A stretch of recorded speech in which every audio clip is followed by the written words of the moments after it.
Hi this is Priya welcome to ఏజే news. ముఖ్యమంత్రి దిష్టి బొమ్మను దహనం చేయడంతో మనస్తాపం చెంది ఓ యువకుడు సెల్ టవర్ ఎక్కిన ఘటన తెలంగాణలోని పెద్దపల్లి జిల్లా సుల్తానాబాద్ పట్టణంలో జరిగింది. వివరాల్లోకి వెళ్తే తెలంగాణలోని పెద్దపల్లి జిల్లా సుల్తానాబాద్ పట్టణంలో ముఖ్యమంత్రి రేవంత్ రెడ్డి దిష్టి బొమ్మను బీఆర్ఎస్ పార్టీ నాయకులు దహనం చేశారు. ఇది చూసి తట్టుకోలేకపోయిన సీఎం రేవంత్ రెడ్డి వీరాభిమాని కిరణ్ అనే యువకుడు తీవ్ర మనస్తాపానికి గురయ్యాడు.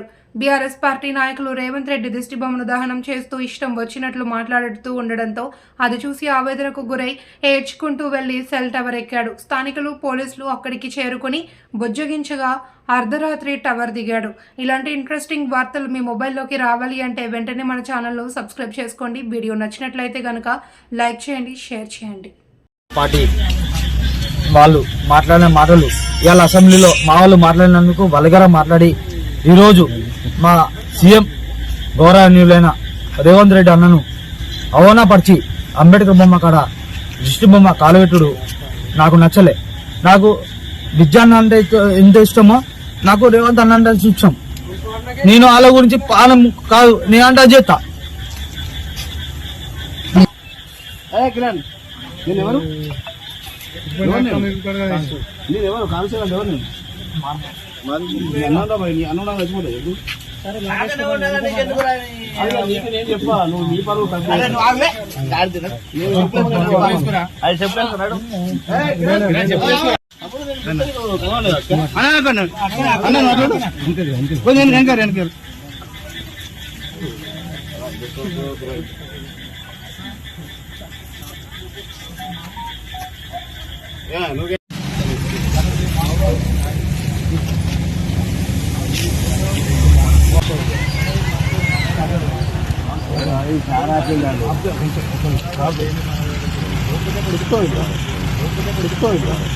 నా బండి